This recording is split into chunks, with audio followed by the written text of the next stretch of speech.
Et re-salut tout le monde, et c'est Errol et on se retrouve pour cet épisode 14. Et comme vous le voyez, j'avais mis sur pause. Donc l'épisode 14 qui va commencer de façon très très chaude. Et c'est à ce moment-là que je regrette un peu, disons. Voilà. C'est à ce moment-là que je regrette un peu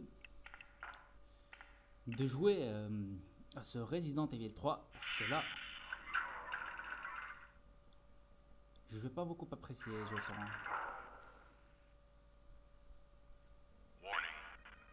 Proceeding with operation in the treatment room. Please evacuate immediately. On est dans la merde.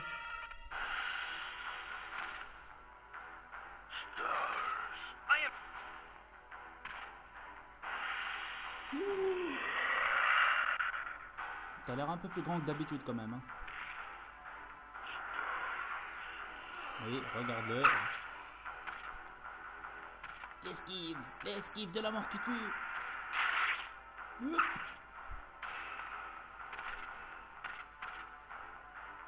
Oup. Ouh. Alors il aime pas l'acide. C'est bon à savoir ça.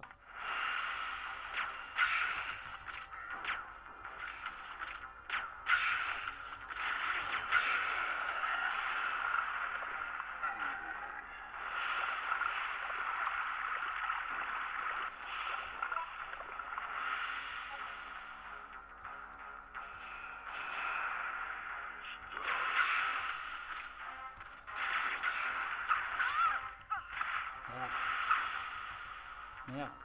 C'est quoi? Oula. On est déjà en faible.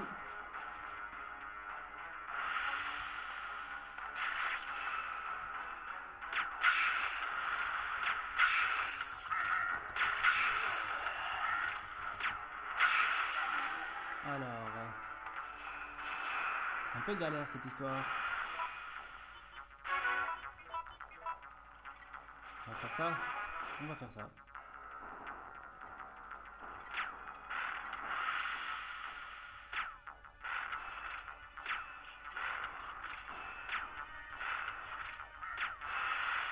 Alors, crève! Mais crève, merde! Tu crèves pas? Crève! Si, mais si, tu peux crever. Mais si, tu peux le faire. Alors,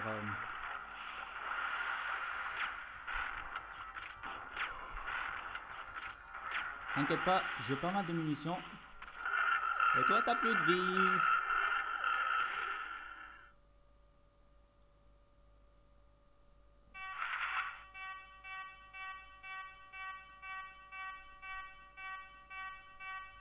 Alors, t'as pas de valise, bien sûr. Hein.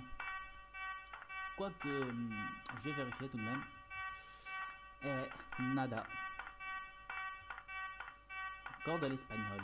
Rien du tout.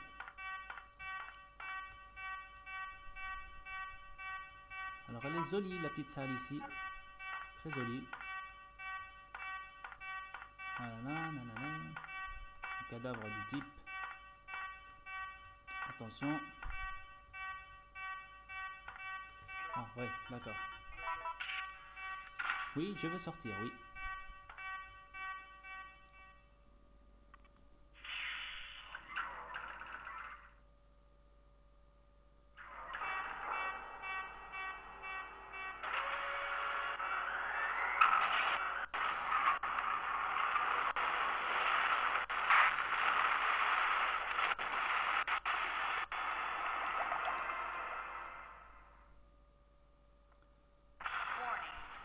Missile attack confirmed. All personnel evacuate immediately. Et bien entendu, le très classique moment de réalisation. Une phrase très délicate que je viens de faire. Moment où on réalise que ça va péter de partout. Et c'est très classique pour un Resident Evil, ça finit toujours comme ça. que ce soit pour les Resident Evil de la vieille école, de la vieille génération, ou pour les nouveaux. Et donc, du point de vue du scénario, il y a un truc que je voulais dire, c'est que ces Resident Evil, surtout l'ancienne école, c'est malheureusement, ça n'existe malheureusement plus pour les nouveaux Resident Evil, mais dans les vieux Resident Evil, il y avait des modifications de scénario selon les choix qu'on faisait. Et j'avais trouvé ça vraiment énorme à l'époque. Par exemple, pour ce qui est de... Je ne sais pas si vous vous souvenez, il y avait une armoire dans le bureau des Stars au commissariat où on a trouvé le Magnum. Eh bien, si on ne fait pas les choses dans cet ordre-là, on peut modifier l'ordre. Et à ce moment-là, on ne trouve pas le Magnum, mais on trouve le lance-grenade. Et ça diffère à beaucoup de moments d'ailleurs.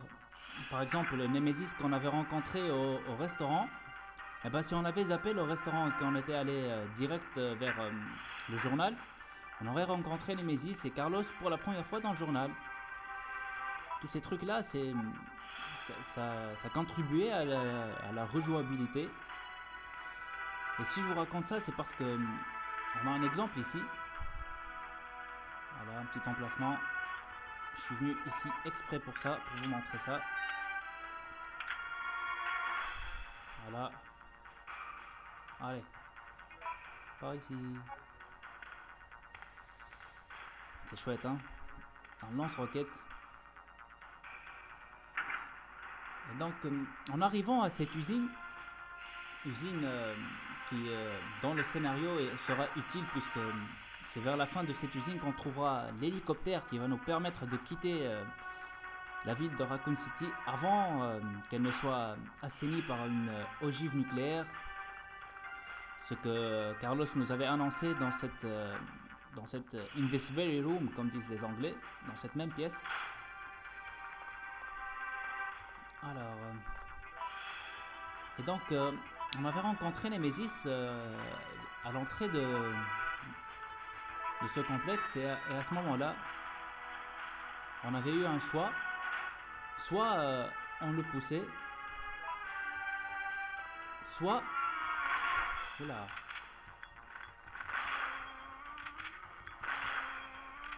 Voilà. On va prendre, on sait jamais, ça peut être utile. Donc c'était soit on le poussait, soit on sautait dans le vide. Et là ça devenait différent. Par exemple, on a vu Nikolai qui venait de se faire trucider par Nemesis juste avant qu'on l'affronte il y a un petit moment. Ouais. Jill, where are you? If you can hear this transmission, respond immediately. Listen.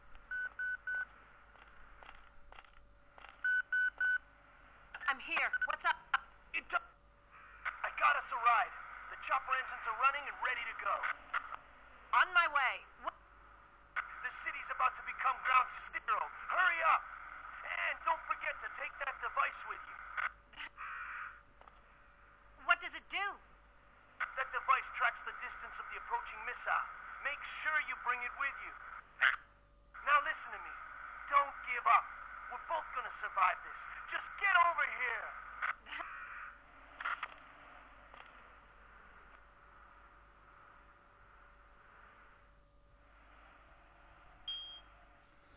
Alors donc je disais qu'il y avait des différences de scénario.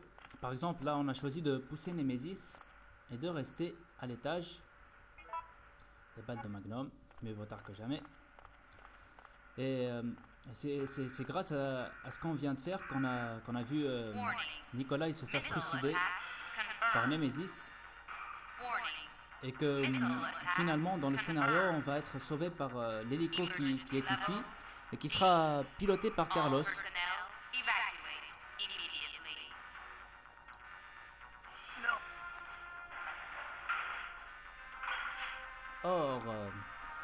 Or si on choisit de sauter, on commence la partie vers là où on a fait la stérilisation de l'eau.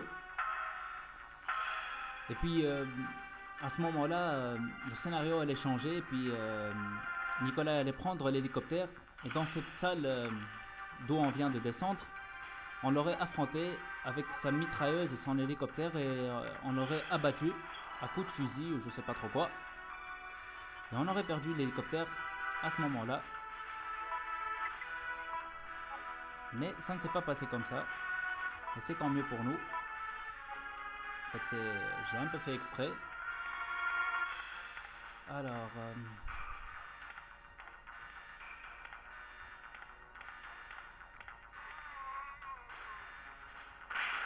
voilà. Non, merde. Il y avait des munitions que je viens de laisser passer. Donc on va revenir. Et donc on abattait l'hélicoptère. Et à ce moment-là, Carlos rappliquait dans la pièce où on était. Et il était à fond la dépression. Parce qu'on n'avait plus de moyens de quitter la ville. Et c'est ainsi qu'on allait être sauvé par Barry, qui allait venir en hélicoptère sauver sa chère Jill. Et je vais un peu vous spoiler l'avenir de la saga, puisque on sait déjà maintenant que Jill et Chris ont fini par se marier. Et vu qu'on connaît la saga et qu'on connaît les personnages depuis 15 ans, ça fait chaud au cœur. Alors...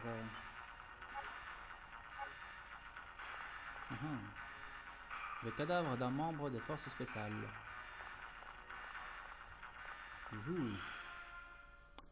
Je m'excuse, vous auriez dû mettre sur pause juste avant de rentrer la porte. Juste parce que il y avait un Tyrone, un Mr. X. Et là aussi, regardez-moi ça. Une des armes biologiques d'Umbrella. C'est le dernier Tyrone qu'on a affronté dans Resident Evil 2, dans plusieurs Resident Evil. Je trouve que c'est très bien fait de l'avoir ici. Alors, c'est une pièce où on a une arme, un prototype d'arme plutôt.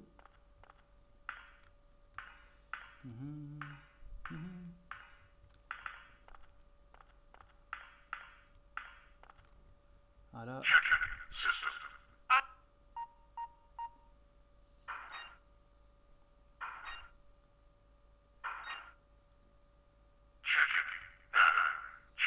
Et je dois vous dire, There is not enough power to activate the system. je dois vous dire que je trouve cette arme plutôt bien ratée, puisque dans Resident Evil Operation Raccoon City, avec les Spec Ops, on allait affronter, je sais pas, dans les demi-douzaine de Tyrone. À chaque fois qu'il se faisait flinguer par cet appareil, il se transformait en Tyrone avec le magma et tout, un Tyrone nettement plus puissant. C'était pas très utile, j'avoue. Bon. Allez, on pousse ce machin. Juste pour voir la dernière scène de Nemesis. Et vous voyez les 15 minutes approcher à toute vitesse. Et vous vous doutez un peu que ce ne sera finalement pas le dernier épisode de notre playthrough, mais certainement l'avant-dernier.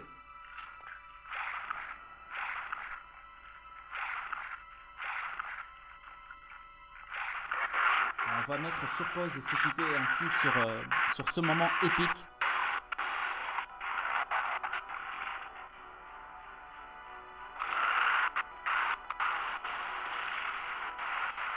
Alors là, t'es vraiment un beau gosse, hein. Très mignon.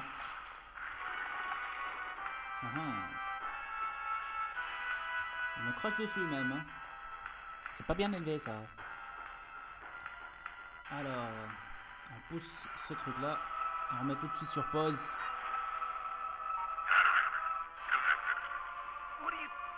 Allez, je vais essayer de finir le troisième, pourquoi pas.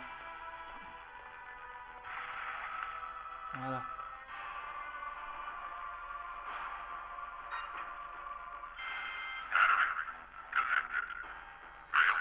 Et donc, on se retrouve